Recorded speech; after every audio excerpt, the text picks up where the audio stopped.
नमस्कार साथियों, मैं लोको पायलट संदीप आप सभी को अपने YouTube चैनल पे स्वागत करता हूं। दोस्तों, आज हम लोग इस वीडियो में एक असिस्टेंट लोको पायलट बनने की कंप्लीट जानकारी प्राप्त करेंगे, जिसमें असिस्टेंट लोको पायलट बनने के लिए क्या एलिजिबिलिटी होती है और इसकी सैलरी क्या है, प्रमोशन क्या है, जॉब प्रोफाइल क्या है, एग्जाम पैटर्न क्या है, एग्जाम के लिए स्ट्रेटेजी क्या होनी चाहिए, जिससे कि आपको 100% सिलेक्शन हो। इसकी एक संपूर्ण जानकारी इस वीडियो में आपको मिलने जा रही है। दोस्तों, जैसा कि हम लोग जानते हैं कि रेलवे अपनी एग्जामिनेशन कैलेंडर बेस्ड ले रही है, तो इस आधार पर पिछले कुछ एग्जामिनेशन को आकलन करते हुए आप यह कह सकते हैं कि रेलवे असिस्टेंट लोको पायलट 2025 का CBT 1 का एग्जामिनेशन 6 मंथ के अंदर कंडक्ट करवाने जा रही है। तो आपकी टारगेट 6 मंथ होनी चाहिए CBT 1 एग्जामिनेशन के लिए। दोस्तों, मैं वर्तमान में लोको पायलट गुड्स के पद पर कार्यरत हूं और मैं विगत 12 वर्षों से रेलवे में सेवारत हूं और इस दौरान बहुत सारे रेलवे की एग्जामिनेशन हुई और उसमें क्या कठिनाइयां होती है, रेलवे के एग्जामिनेशन के लिए क्या स्ट्रेटेजी होनी चाहिए, यह सभी का मैं अपना अनुभव शेयर करता रहूंगा इस वीडियो में। दोस्तों, सर्वप्रथम हम लोग चर्चा करते हैं कि असिस्टेंट लोको पायलट के लिए एलिजिबिलिटी क्या है। तो इसके लिए मिनिमम एलिजिबिलिटी जो 10th होती है प्लस एक टेक्निकल डिग्री, जिसके अंतर्गत आप ITI, डिप्लोमा या BTech इनमें से कोई एक कर सकते हैं, तब आप असिस्टेंट लोको पायलट की फॉर्म डाल सकते हैं। दोस्तों, इसमें स्टार्टिंग सैलरी क्या होती है? तो स्टार्टिंग सैलरी आपका 45,000 से 60,000 के बीच में होगी। यह निर्भर करेगी आपकी वर्किंग स्टेशन पे। असिस्टेंट लोको पायलट के पश्चात जब आप सीनियर असिस्टेंट लोको पायलट बन जाएंगे, तब आपकी सैलरी 60,000 से बढ़ करके 70,000, 75,000 तक भी जा सकते हैं, इवन 80,000 तक भी चली जाती है। यह वर्किंग स्टेशन पे डिपेंड करता है। उसी तरह लोको पायलट गुड्स बनने के पश्चात आपकी सैलरी लगभग 80,000 के ऊपर, आप यह कह सकते हैं लगभग 1 लाख के आसपास या उससे अधिक हो जाएगी आपको। दोस्तों, इसमें प्रमोशन क्या है जॉब में? तो इस जॉब में प्रमोशन का स्ट्रक्चर है कि आपको बहाली, आपकी भर्ती असिस्टेंट लोको पायलट के रूप में होती है और वहां से आप सीनियर असिस्टेंट लोको पायलट बनेंगे, जो लेवल 4 के अंतर्गत रखा जाएगा, और वहां से आप पुनः लोको पायलट सेंटर बनेंगे। लोको पायलट सेंटर बनने के पश्चात आप लोको पायलट गुड्स बनेंगे और यहीं से आपकी जर्नी ट्रेन चलाने की आरंभ हो जाएगी और यहां से आप स्वयं चालक बन जाएंगे ट्रेन का। तो लोको पायलट गुड्स लेवल 6 की जॉब होती है। लोको पायलट गुड्स के पश्चात आप लोको पायलट पैसेंजर बनेंगे, यहां से आप पैसेंजर ट्रेन चलाने लगेंगे और इसके पश्चात लोको पायलट मेल बनने के पश्चात आप राजधानी, दुरंतो, शताब्दी जैसी गाड़ियों का ड्राइवर बन जाएंगे। पेंशन आपको के लिए 2 ऑप्शन का चुनाव वर्तमान में करना होगा, जिसमें NPS नेशनल पेंशन स्कीम और UPS यूनिफाइड पेंशन स्कीम है। रेलवे में OPS समाप्त हो चुकी है। अब हम लोग असिस्टेंट लोको पायलट जॉब का प्रोफाइल की चर्चा करेंगे, जो सबसे इंपॉर्टेंट है। चूंकि आप असिस्टेंट लोको पायलट बनने जा रहे हैं, तो इसके लिए आपको जॉब प्रोफाइल की जानकारी होना अति आवश्यक है। तो सबसे पहले, duty schedule are not fixed. तो आपकी ड्यूटी शेड्यूल फिक्स नहीं होती है, ड्यूटी कभी भी हो सकती है आपकी। इसके लिए आपको 2 घंटे पहले ड्यूटी की कॉल CG सिम पे आती है, right. Duty hours are not fixed. जो आपकी ड्यूटी होगी उसमें ड्यूटी आवर्स फिक्स नहीं होंगे। कभी आपको ड्यूटी 4 घंटे में भी समाप्त हो जाएंगे, कभी 6 घंटे में भी, कभी 10 घंटे भी लग जाएंगे, कभी 12 घंटे भी ड्यूटी हो सकती है। अगले पॉइंट पे चलते हैं। हॉलीडे अलाउ नहीं है, आपको हॉलीडे नहीं मिलेंगे, क्योंकि रेलवे 24 घंटे चलने वाली सेवा है। इसलिए आपको, चूंकि आपको ट्रेन चलाना है, इसी कारणवश आपको हॉलीडे नहीं मिलेगी। इसके बदले आपको रेलवे हॉलीडे अलाउंस देगी, राइट। हेडक्वार्टर रेस्ट, तो जब आप गाड़ी लेकर के हेडक्वार्टर आ जाएंगे, तब आपको मिनिमम 16 घंटा रेस्ट मिलेगा। 16 घंटा के पश्चात आप ड्यूटी के लिए अवेलेबल हो जाएंगे। आउट स्टेशन रेस्ट क्या होता है? तो जब आप गाड़ी लेके दूसरे स्टेशन जाते हैं, तब वहां पे रेस्ट करना होता है। तो वह रेस्ट 6 घंटे या आपका 8 घंटा भी हो सकता है। तो वह रेस्ट करने के पश्चात आपको फिर से ड्यूटी हेडक्वार्टर की ओर होगी, राइट। वीकली रेस्ट, तो वीकली रेस्ट 6 दिन ड्यूटी करने के पश्चात आपको एक 30 घंटे की वीकली रेस्ट मिलेगी, जिसको पीआर कहा जाता है, पीरियोडिकल रेस्ट कहा जाता है, राइट। एग्जामिनेशन स्टेज में एएलपी का एग्जाम में प्रथम स्टेप सीबीटी 1 होता है। सीबीटी 1 देने के पश्चात आपको सीबीटी 2 देना होगा। सीबीटी 2 देने के पश्चात आपको साइको टेस्ट देना होगा, इसको सीबेट कहा जाता है, और इसके पश्चात डीवी होंगे, और डीवी के पश्चात आपका मेडिकल टेस्ट होगा। इस तरह आपका फाइनल सिलेक्शन हो जाएगा। तो सीबीटी 1 का पैटर्न क्या है? तो सीबीटी 1 एग्जामिनेशन क्वालिफाइंग नेचर का होता है, और इसमें जैसे जो जनरल कैटेगरी के होंगे उनको मिनिमम 40% लाना होगा, उसी तरह ओबीसी कैटेगरी के और एससी कैटेगरी के जो होंगे उनको 30% लाना होगा, कुल 22.5 मार्क्स लाने होंगे। एसटी कैटेगरी के जो कैंडिडेट होंगे उन्हें 25% लाने होंगे, और मिनिमम मार्क्स 18.75 होगा। एग्जामिनेशन में कुल 75 प्रश्न पूछे जाएंगे। इसको सॉल्व करने के लिए आपको 1 घंटे अर्थात 60 मिनट्स मिलेंगे, राइट। इसमें मैथमेटिक्स से 20 प्रश्न रहेंगे, रीजनिंग से 25 प्रश्न रहेंगे, साइंस से जो है 20 प्रश्न रहेंगे, और जनरल अवेयरनेस से 10 प्रश्न रहेंगे। इस तरह कुल 75 प्रश्न पूछे जाएंगे। जब आप सीबीटी 1 क्वालिफाई कर जाएंगे तब आपको सीबीटी 2 एग्जामिनेशन देना होगा, और कुल सीट का 15 गुना स्टूडेंट को सीबीटी 2 के लिए क्वालिफाई किया जाता है। सीबीटी 2 एग्जामिनेशन में 2 भाग होते हैं। सबसे इंपॉर्टेंट भाग होता है पार्ट ए, जिसमें आपको 100 प्रश्न रहेंगे, और इसको सॉल्व करने के लिए आपको 90 मिनट्स दिए जाएंगे, राइट। पार्ट ए में मैथमेटिक्स से 25 प्रश्न रहेंगे, जनरल इंटेलिजेंट एंड रीजनिंग से 25 प्रश्न रहेंगे, बेसिक साइंस एंड इंजीनियरिंग से 40 प्रश्न रहेंगे, और जनरल अवेयरनेस और करंट अफेयर से 10 प्रश्न रहेंगे, और इसमें नेगेटिव मार्किंग रहेगी। 3 प्रश्न गलत होने के पश्चात आपका एक सही प्रश्न माइनस हो जाएंगे। सीबीटी 2 का पार्ट बी वाला भाग में आपको 75 प्रश्न पूछे जाएंगे ट्रेड से, जो संबंधित आपकी ट्रेड होगी, के लिए आपको 60 मिनट का समय दिया जाएगा। इस एग्जामिनेशन में आपको मिनिमम 35% मार्क्स लाने होंगे, जिससे आप एग्जामिनेशन क्वालिफाई कर जाएंगे, राइट।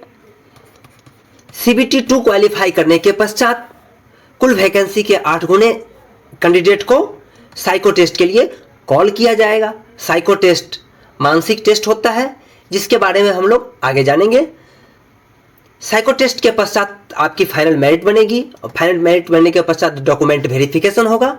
डॉक्यूमेंट वेरिफिकेशन जब कंप्लीट हो जाएगी सक्सेसफुली, इसके पश्चात आपको मेडिकल फिटनेस टेस्ट पास करने होंगे, और जब आप मेडिकल फिटनेस टेस्ट पास कर जाते हैं तब आपका लगभग सिलेक्शन कंप्लीट हो जाता है एक असिस्टेंट लोको पायलट के रूप में, और आपको ट्रेनिंग में भेज दिया जाएगा, राइट। तो after completing successfully medical test candidate are empanel for selection, right. समझ गए होंगे। अब हम लोग देखते हैं how to start preparation, assistant loco pilot की तैयारी कैसे स्टार्ट करें। दोस्तों, जैसा कि अभी फॉर्म लगभग भरा चुका है 2025 का असिस्टेंट लोको पायलट का, तो बहुत सारे स्टूडेंट का एग्जामिनेशन की तैयारी पहले से ही होगी, और बहुत सारे स्टूडेंट नए होंगे जो एग्जामिनेशन की तैयारी आरंभ करना शुरू करेंगे। तो एग्जामिनेशन की तैयारी कैसे स्टार्ट करें ताकि आपका 100% सिलेक्शन हो। तो इसके लिए आपको रोजाना 6 से 7 घंटा स्टडी करना है। स्टडी प्रत्येक सब्जेक्ट पे करना होगा, इसमें समय आपको बांटना होगा, राइट। आपको स्टडी जो है आपको स्टडी सिलेबस के अनुसार टॉपिक वाइज करने हैं, और सब्जेक्ट वाइज आपको नोट्स तैयार करने हैं। मेरा पर्सनल अनुभव है कि यदि आप बच्चे को ट्यूशन पढ़ाते हैं तब आपकी तैयारी और अच्छी हो जाएगी, और ट्यूशन मुख्यतः 8 से 12 तक के बच्चे को पढ़ाना है, और इसमें आप साइंस स्ट्रीम को पढ़ाना है।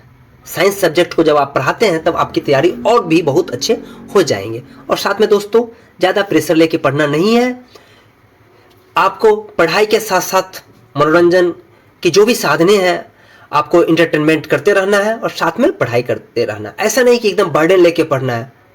आपको टेंशन फ्री मेंटली रूप से रहना है, राइट, जिससे आपकी तैयारी बहुत अच्छी ढंग से होगी। CBT 1 एग्जामिनेशन के लिए क्या स्ट्रेटेजी होनी चाहिए? तो जैसा कि आप जानते हैं कि CBT 1 एग्जामिनेशन क्वालिफाइंग होते हैं। इसमें कुल 75 प्रश्न पूछे जाएंगे। यह 75 प्रश्न को सॉल्व करने के लिए आपको 60 मिनट्स दिया जाएगा। इसमें नेगेटिव मार्किंग होते हैं, राइट। जो प्रश्न पूछे जाएंगे उसमें मैथमेटिक्स से 20 प्रश्न रहेंगे, रीजनिंग से 25 प्रश्न रहेंगे, जनरल साइंस से 20 प्रश्न रहेंगे और जनरल अवेयरनेस और जीके से 10 प्रश्न रहेंगे, राइट। सिलेबस की चर्चा करते हैं तो मैथमेटिक्स में 20 प्रश्न रहेंगे, जिसमें आपको number system, BODMAS, decimal, fraction, LCM HCF, ratio and proportion, percentage, mensuration, time and work, time and distance, simple and compound interest, profit and loss, algebra, geometry and trigonometry, elementary statics, square root, age calculation, calendar and clock और pipe and cistern से इससे प्रश्न पूछे जाएंगे math से। उस reasoning की topic क्या है? तो रीजनिंग में आपको 25 प्रश्न एग्जाम में पूछे जाएंगे।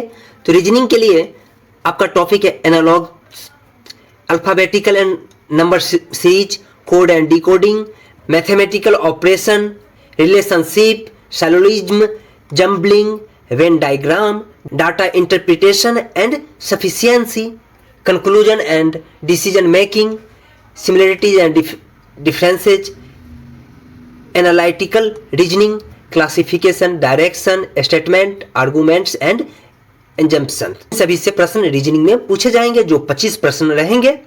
जनरल साइंस से 20 प्रश्न पूछे जाएंगे, जो आपकी 10वीं की लेवल की होगी, जो फिजिक्स, केमिस्ट्री और साइंस से पूछे जाएंगे।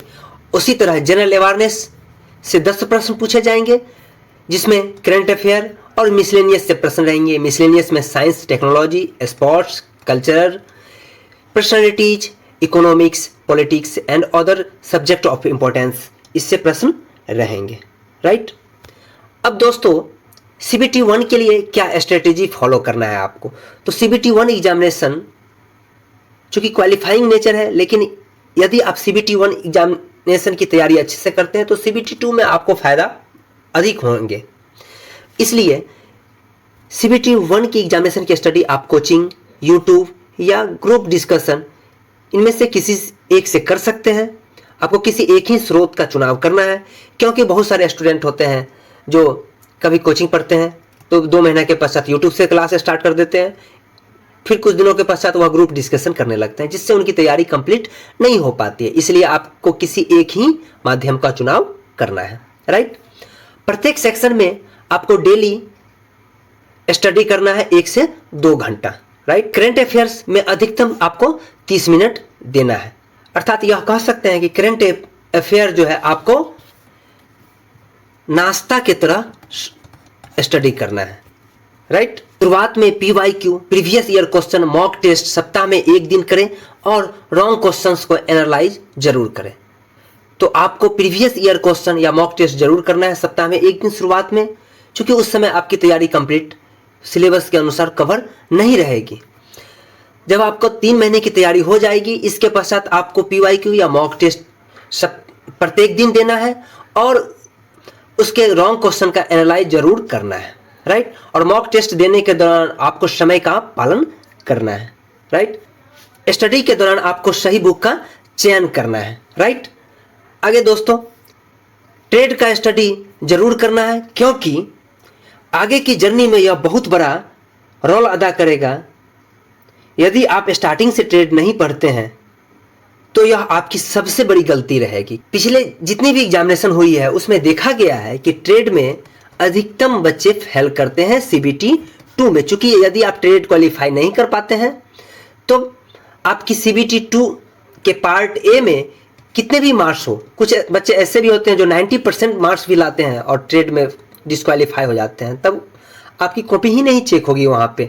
इसलिए आपको ट्रेड की स्टडी शुरू से ही करना है। इसमें आपको बस स्टार्टिंग में समय कम देना है, आपको 30 से 45 मिनट अधिकतम देना है, राइट। और एक्सेप्टेड कट ऑफ क्या होगी CBT 1 का? तो दोस्तों CBT 1 का एक्सेप्टेड कट ऑफ 50 प्लस रहती है, अर्थात आप यह कह सकते हैं कि आप यदि 50 प्लस मार्क्स ले आते हैं तो आप 100% CBT 1 क्वालिफाई कर जाएंगे, राइट। करते हैं CBT 2 एग्जामिनेशन स्ट्रेटेजी। तो CBT 2 एग्जामिनेशन के दो पार्ट होते हैं, पार्ट ए और पार्ट बी। पार्ट ए जो है, जिसको आप मेन पार्ट कह सकते हैं, जो एग्जामिनेशन में आपका फाइनल सिलेक्शन तक रोल अदा करेगा, क्योंकि इसी का जो मेरिट होगा वह आगे तक जाएगी, राइट।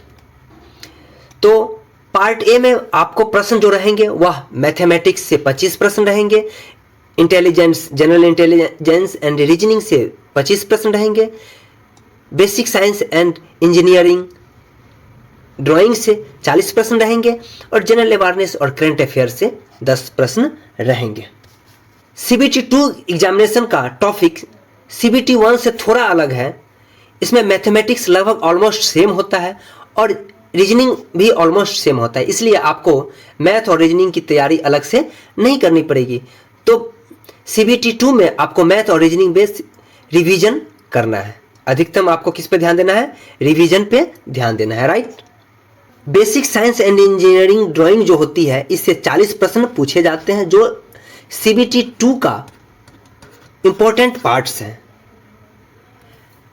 इसमें आपको इंजीनियरिंग ड्राइंग से प्रश्न पूछे जाएंगे और साथ में यूनिट एंड मेजरमेंट्स, इसके बाद मास, वेट एंड डेंसिटी रहेंगे, वर्क, पावर एंड एनर्जी से प्रश्न रहेंगे, स्पीड एंड वेलोसिटी से रहेगा, हीट एंड टेम्परेचर से रहेगा, बेसिक इलेक्ट्रिसिटी है, लीवर एंड सिंपल मशीनें रहेंगे, कंपल्सरी